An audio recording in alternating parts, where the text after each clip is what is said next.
প্রিয় শিক্ষার্থীরা, আসসালামু আলাইকুম। কেমন আছো তোমরা? আজকে অনেকদিন পরে, প্রায় মার্চের পর থেকে আমরা একটা ক্লাস করতে যাচ্ছি। অনেকদিন তোমাদেরকে গ্রামার পড়ানো হয় না। তো আজকে আমরা ট্রান্সফরমেশন করব। ট্রান্সফরমেশনের আজকে আমরা অ্যাসার্টিভ এক্সক্লামেটরিটা করব। সো দেখো, অ্যাসার্টিভ এক্সক্লামেটরি করলে আমরা কী কী শিখতে পারবো? একটা হচ্ছে হোয়াট বা হাউ এর ব্যবহার শিখতে পারবো। তারপরে if, would that, had, O that, oh that, এটা শিখতে পারবো। এছাড়াও আমরা হুররা, ব্র্যাবো, এলাস, ফাই এগুলো শিখতে পারবো। তোমরা হয়তো জানো, তোমরা যেহেতু বিগিনার্স, গ্রামারের শুরুটা তোমরা শিখছো। তো গ্রামারের দুটো পদ্ধতি আছে শিখার। একটা হচ্ছে ডিডাকটিভ মেথড আর একটা হচ্ছে ইন্ডাকটিভ মেথড। সো ডিডাকটিভ মেথডটা আসলে কি? এই ডিডাকটিভ মেথডটা হচ্ছে প্রথমে কিছু রুলস আসবে, এরপর এক্সাম্পল নিয়ে আলোচনা করা হবে। এই পদ্ধতিটা আমাদের বেশিরভাগ বইয়ে লেখা এই পদ্ধতিগুলো, এবং এটা খুব জনপ্রিয় হচ্ছে বাংলাদেশে। এরপর আছে ইন্ডাকটিভ মেথড।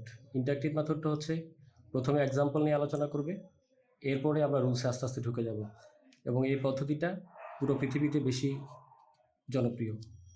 তো তোমরা দেখো, আমরা আজকে ইন্ডাকটিভ মেথডে কিছু রুলস আলোচনা করছি।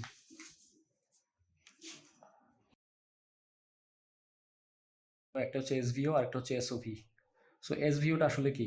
Subject, verb, object. ইংরেজিতে যে কথাগুলো বলা হয়, ম্যাক্সিমাম সেন্টেন্সগুলো হয় সাবজেক্ট, ভার্ব, অবজেক্টে। আর বাংলাদেশে আমরা যে মানুষ কথা বলি, বাংলাদেশে কথা বলা হয় সাবজেক্ট, অবজেক্ট, ভার্ব দিয়ে। যেমন আমি ভাত খাই, তো আমিটা সাবজেক্ট, ভাতটা অবজেক্ট, আর ভার্বটা হচ্ছে খাই। বাট আমি যদি বলি আই ইট রাইস, তাহলে আই সাবজেক্ট, ভাতটা হচ্ছে ইট, আর রাইসটা হচ্ছে অবজেক্ট। এখানে যে কিছু সেন্টেন্স আছে, সেন্টেন্সগুলো একটু দেখো। হিটা সাবজেক্ট, তাহলে ইস্টা ভার্ব, এই স্ট্রাকচার অনুযায়ী সাবজেক্ট, ভার্ব। ক্রিকেট সাবজেক্ট, ইস্টা verb. He subject, leads verb. He subject, ওয়াজটা ভার্ব। আবার এখানে দেখো, হি সাবজেক্ট, তাহলে ওয়াজটা ভার্ব। দ্য গার্ল, এটা সাবজেক্ট, আর সিংসটা হচ্ছে ভার্ব। অ্যাসার্টিভ এক্সক্লামেটরি শুরু করার আগে যে বিষয়গুলো জানতে হবে একটু দেখো। যদি আমাদের কোনো সেন্টেন্সে এ বা অ্যান থাকে, তাহলে আমরা হোয়াট দিয়ে শুরু করব। আর এ অ্যান যদি না থাকে, তাহলে আমরা হাউ দিব। আর একটা ব্যাপার খেয়াল রাখতে হবে, ভেরি, মোস্ট, গ্রেট এগুলো উঠে যাবে। তো আমরা যদি এখন দেখি ফার্স্ট সেন্টেন্সটা, আমরা যদি দেখি he is a very brilliant student. এখানে দেখো আছে আমাদের এ আছে একটা, তো আমরা শুরু করবো হোয়াট দিয়ে। লিখলাম হোয়াট। হোয়াট লেখার পরে এ দিব। আমরা রুলস দেখেছি যে ভেরি, গ্রেট, মোস্ট উঠে যাবে, তাহলে ভেরিটা থাকবে না। ভেরির পরে যা আছে ব্রিলিয়ান্ট স্টুডেন্ট, এটা বুঝবে। তো লিখলাম ব্রিলিয়ান্ট স্টুডেন্ট, ব্রিলিয়ান্ট স্টুডেন্ট। এরপরে হচ্ছে সাবজেক্ট, তারপর হচ্ছে ভার্ব, এরপর একটা এক্সক্লামেশন মার্ক দিতে হবে। তো দুই নম্বরটা দেখো, দুই নম্বরে আছে cricket is a very expensive game. এখানেও কিন্তু এ আছে, আমরা শুরু করবো হোয়াট দিয়ে। তারপরে এটা দিব, ভেরি উঠে যাবে। ভেরি উঠে গিয়ে দেখো আছে এক্সপেন্সিভ। এক্সপেন্সিভ লিখলাম আমি, এক্সপেন্সিভ লিখলাম। এখানে একটা ছোট্ট গ্রামার আছে দেখো, ই দিয়ে শুরু হয়েছে ওয়ার্ডটা। তো ইটা যদি হয়, যদি ভাওয়েল থাকে, আমরা জানি ভাওয়েলের আগে অ্যান বসে, এটা কিন্তু আর থাকবে না, সেজন্য এটা অ্যান হয়ে যাবে। সো হোয়াট অ্যান এক্সপেন্সিভ, তারপরে যা আছে সেটা বলবে, গেম, এরপরে সাবজেক্ট ক্রিকেট, তারপর হচ্ছে ভার্ব ইজ, শেষে একটা এক্সক্লেমেশন মার্ক। এটা বেশি ইম্পর্টেন্ট, কারণটা হচ্ছে সবাই যারা ছোট ছোট শিক্ষার্থীরা আছো, এটা কিন্তু তোমরা পরীক্ষার হলে লিখে দিবা, তোমরা অ্যান লিখতে ভুলে যাবা, এই জন্য এটা বেশি ইম্পর্টেন্ট। নাম্বার 3 দেখো, আচ্ছা he leads a most unhappy life. আবার দেখো এ আছে, তাহলে আমরা আবার এ ওয়ার্ড দিব, এ দিব, মোস্ট উঠে যাবে, আছে আনহ্যাপি, লিখলাম আনহ্যাপি। এরপর হচ্ছে লাইফ, হি লিডস, ভার্ব, একটা এক্সপ্রেশন মার্ক। দেখো আবার আছে, দেখো ইউ, ইউটা ভাওয়েল, তাহলে এ কি থাকবে, এটা কি হয়ে যাবে, অ্যান হয়ে যাবে। এটাও ইম্পর্টেন্ট, এটাও পরীক্ষার জন্য খুব ইম্পর্টেন্ট। এবার দেখো নাম্বার 4 আছে হি ওয়াজ আ গ্রেট স্কলার। আবার দেখো এ আছে, তো আমরা আবার দিব হোয়াট, এ দিব, গ্রেট উঠে যাবে, বলবে স্কলার। সাবজেক্ট হচ্ছে হি, আর ভার্ব হচ্ছে ওয়াজ, শেষে এক্সক্লামেশন মার্ক। এবার দেখো নাম্বার 5 আছে হি ওয়াজ ভেরি টকেটিভ। এখানে কি অ্যান আছে? সো এ আর না থাকলে আমরা কি দেই, হাউ, ডি দিতে হবে হাউ। হাউয়ের পরে ভেরি উঠে যাবে, ভেরির পরে কি আছে, টকেটিভ, আমরা দিব talkative. Then subject he, verb was, শেষে এক্সক্লামেশন মার্ক। এবার আসো number 6, the girl sings very sweetly. এখানে কি এন আছে, নাই। এন না থাকলে আমরা কি দিব, হাউ। তাহলে শুরুটা দিয়ে দিই হাউ, ভেরি উঠে যাবে, বলবে সুইটলি, তারপরে সাবজেক্ট, এরপরে ভার্ব, শেষে একটা এক্সক্লামেশন মার্ক। এখানে একটা আর একটু ছোট্ট একটু গ্রামার শিখিয়ে দিই তোমাদেরকে, যে ভেরি বা মোস্ট। এই যে ভেরি বা মোস্ট আসলে কোথায় বসে, ভেরি বা মোস্ট বসে অ্যাজেক্টিভের আগে। দেখো এই যে ব্রিলিয়ান্ট, ব্রিলিয়ান্ট কিন্তু অ্যাজেক্টিভ, তাই সেই জন্য তার আগে ব্রিলিয়ান্টের আগে বসছে ভেরি। আবার দেখো এখানে আছে এক্সপেন্সিভ, এটা কিন্তু অ্যাজেক্টিভ, সেই জন্য বসছে ভেরি। কিন্তু দেখো স্কলার, এই স্কলারটা কিন্তু অ্যাজেক্টিভ না, এটা নাউন, তো নাউনের আগে বসবে গ্রেট।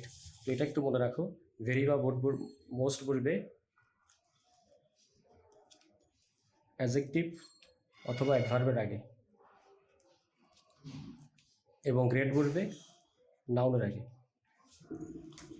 আরেকটা ব্যাপার আছে, দেখো যে যারা ক্লাস 6 বা 7 তারা প্রায় একটা জিনিস ভুল করো, তো তোমরা মনে করো যে এলওয়াই থাকলেই অ্যাডভার্ব হয়ে যায়। আসলে কিন্তু এলওয়াই থাকলেই অ্যাডভার্ব হয় না। অ্যাজেক্টিভের সাথে যদি এলওয়াই হয় তাহলে সেটা অ্যাডভার্ব হয়। যেমন আমি যদি বলি নাইস, নাইসটা কিন্তু অ্যাজেক্টিভ, এটার সাথে তুমি এলওয়াই যুক্ত করো তাহলে এটা অ্যাডভার্ব হয়ে যাবে নাইসলি। কিন্তু নাউনের পরে যদি এলওয়াই হয় তাহলে সেটা হবে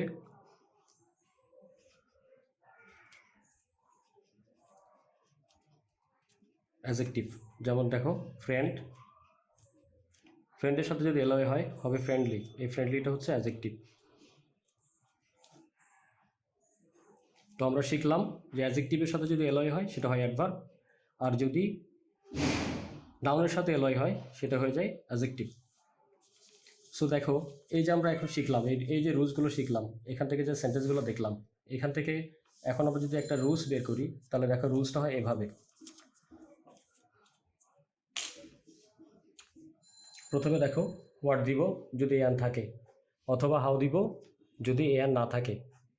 2 নম্বর এ বা এন যদি থাকে, plus number 3 very great most উঠে যাবে, plus adjective adverb noun, plus বাকি অংশ, plus subject, plus verb, plus note of exclamation. তাহলে এটা হচ্ছে খুব দুর্বোধ্য একটা জিনিস, যে আমি রুলস মুখস্থ করবো দেন আমি এক্সাম্পলে যাব।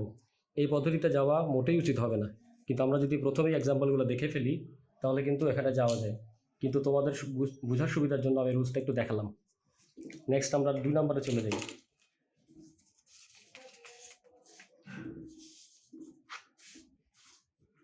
দেখো 2 নম্বরে একটা সেন্টেন্স আছে, I wish or desire or hope I had been a writer.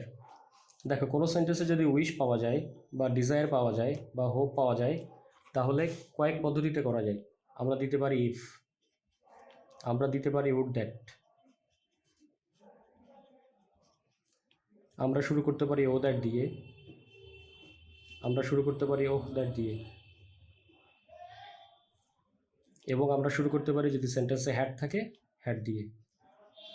প্রত্যেকটা পদ্ধতি আমাদের জানতে হবে। ইফ দিলাম তাহলে সাবজেক্ট আর উইশ, এই সাবজেক্ট এবং উইশ অথবা ডিজায়ার অথবা হোপ একটুকু উঠে যাবে, এগুলো বন্ধ থাকবে, এগুলো উঠে যাবে, এরপরে যা আছে তা বুঝবে। তাহলে আনসারটা হবে তাহলে if I had been a writer, শেষে একটা এক্সক্লামেশন মার্ক। তদ্রুপ উড দ্যাট লিখলাম, সাবজেক্ট উইশ উঠে যাবে, বসবে I had been a writer. O that বসলেও সেম জিনিস, I had been a writer. O that দিল same, I had been a writer. আর হ্যাড দিয়ে যদি আমরা শুরু করি, হ্যাডটাকে আগে নিয়ে আসবো, থাকবে subject I been a writer. শেষে এক্সক্লামেশন মার্ক। এই যে আমরা দেখলাম এক্সাম্পলটা দেখলাম, এটা থেকে আবার খুব বেশি রুলস মুখস্থ করতে হয়েছে না। এখানে যা সাবজেক্টটা আমরা বাদ দিয়েছি, উইশটা বাদ দিয়েছি। দেখো ডিজাইনের উপর আমি স্টার দিয়ে দিচ্ছি, হোপের উপর আমি স্টার দিয়েছি। এই আমাদের বাজারে যে বইগুলো আছে সেখানে ম্যাক্সিমাম দেখবা ডিজায়ার বা হোপটা নাই। তো যিনি প্রশ্ন করবেন, প্রশ্নকর্তা যিনি থাকবেন, বোর্ডের প্রশ্নগুলো আসলে একটু ব্যতিক্রম ধর্মী হয়। তো দেখা যাবে সেখানে ডিজায়ার বা হোপ দিয়ে দিলে যাতে তোমরা পারো, সেজন্য এই পদ্ধতিটা নেওয়া হয়েছে। নাম্বার 2টা আলোচনা করলাম। নাম্বার 2-এর যদি তোমরা একটু রুলসটা দেখো, তাহলে নাম্বার 2-এর জন্য যে রুলসটা আছে, রুলসটা এভাবে করে পড়লে হয়ে যাবে যে সাবজেক্ট উইশ, ডিজায়ার, হোপ এটা উঠে যাবে, প্লাস ইভ অথবা উড দ্যাট অথবা হ্যাট অথবা ও দ্যাট বসবে, প্লাস উইশ, ডিজায়ার, হোপের পর থেকে শেষ পর্যন্ত বসবে, প্লাস নোট অফ এক্সক্লামেশন বসবে। তো এই রুলস আসলে মুখস্থ করার কিছুই নাই। আমি রুলসটা দেখাচ্ছি এর জন্য যে তোমাদেরকে ইন্টারঅ্যাক্টিভ পদ্ধতিতে কীভাবে শেখানো যায়।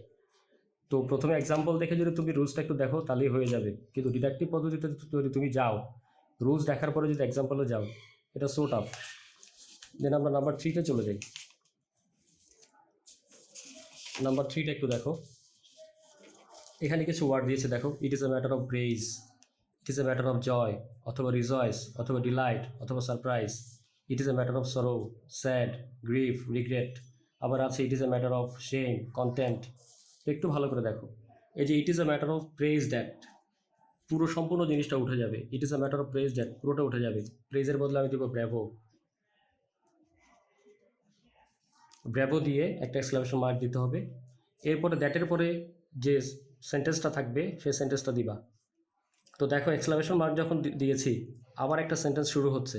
তো সেন্টেন্সটা যেখানে আছে হিটা কিন্তু এখানে স্মল লেটার দিয়ে শুরু, কিন্তু তুমি যখন শুরু করবা ক্যাপিটাল লেটার দিয়ে শুরু হবে। আমরা কিন্তু টিচাররা কেটে দিই, যখন দেখা যাবে এখানে ছোটো হাতের দিয়েছো আমরা কেটে দিব।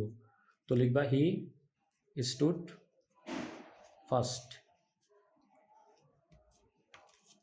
আবার দেখো it is a matter of praise that, so it is a matter of praise that সম্পূর্ণটা উঠে যাবে, উঠে গিয়ে ব্র্যাভো বলবে। এবার নাম্বার 2-তে আসো। It is a matter of joy, rejoice, delight, surprise, that. It থেকে শুরু করে দ্যাট পর্যন্ত সম্পূর্ণটা উঠবে, এখানে বলবে হুডরা। যেটা আনন্দের কিছু হয় সেখানে বলবে হুডরা। দ্যাটের পরে আছে উই, ডাব্লিউ অবশ্যই ক্যাপিটাল হবে।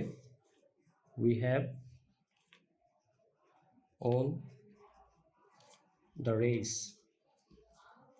Next number 3, it is a matter of sorrow, sad, grief, একেবারে দ্যাট পর্যন্ত, ইট থেকে শুরু করে দ্যাট পর্যন্ত উঠে যাবে, বলবে এলাস। এরপরে আছে হি, এজটা ক্যাপিটাল হবে। He has failed. এরপরে দেখো number 4, it is a matter of shame or content, shame or content থাকলে আমরা দিব ফাই, ফাইয়ের অর্থ হচ্ছে ছি। এরপর আছে you, Y capital, you are a coward. এখানেও দেখো কিছু ওয়ার্ড দিয়েছি যেগুলো স্টার দিয়ে দিয়েছি, কালার করে দিয়েছি। প্রেইজ এটা বইয়ে পাবা না, তো এটা মনে রাখবা, প্রেইজ থাকলে দিব ব্র্যাভো। এখানে দেখো আবার জয়টা পাবে, কিন্তু রিজয়েসের উপরে স্টার আছে, ডিলাইটের উপরে স্টার আছে, সারপ্রাইজের উপরে স্টার আছে, এগুলো পাবে না। তো এগুলো একটু মনে রেখো তোমরা। প্রশ্নকর্তা চাইলেই এখান থেকে এই ওয়ার্ডগুলো দিতে পারে, যাতে পরীক্ষার হলে বিভ্রান্তিতে না পড়ো, সেজন্য আমি এগুলো একটা স্টার করে দিয়েছি, তোমরা এগুলো একটু নোট করবে। সো দেখো এটারও যদি আমরা এক্সাম্পল, আমরা যদি এটা যদি রুলসে যাই, রুলসটা হবে ঠিক এরকম। দেখো লিখেছি it is a matter of joy, sorrow, shame, praise, that উঠে যাবে, প্লাস যদি জয় থাকে হুরা দিবা, সরো থাকলে এলাস দিবা, শেম থাকলে ফাই দিবা, প্রেইজ থাকলে ব্র্যাভো দিবে। এরপরে নাম্বার 3 আছে নোট অফ এক্সক্লামেশন। এরপরে আছে দ্যাটের পর থেকে শেষ পর্যন্ত বলবে। এই রুলস মুখস্থ করার কোনো দরকার নেই। যদি তোমরা ইন্ডাকটিভ পদ্ধতিতে পড়ো তাহলে রুলস পড়ার কোনো দরকার নেই। সো দেখো এই যে নাম্বার 1, 2, 3 পড়লাম আমরা এখান থেকে যা শিখলাম এই অনুযায়ী তোমরা একটু বাড়ির কাজ করবা। আমি কয়েকটা সেন্টেন্স তোমাদেরকে দিচ্ছি, এটা একটু তোমরা দেখো। এই 10টা সেন্টেন্স আমি দিয়েছি, এই 10টা সেন্টেন্স খুব ভালো করে দেখবা। আশা করছি তোমরা পারবে ইনশাল্লাহ। সবগুলো দেখে ওই 3টা রুলস ফলো করলে তোমরা ইনশাল্লাহ পেরে যাবে। দেখা হবে ইনশাল্লাহ আগামী ক্লাসে। তোমরা একটু ভালো থাকো। আগামী ক্লাসে অন্য একটা টপিক্স নিয়ে আলোচনা করা হবে। তোমাদের মা বাবাকে আমার জন্য দোয়া করতে বলবা। Best of luck. আল্লাহ হাফেজ।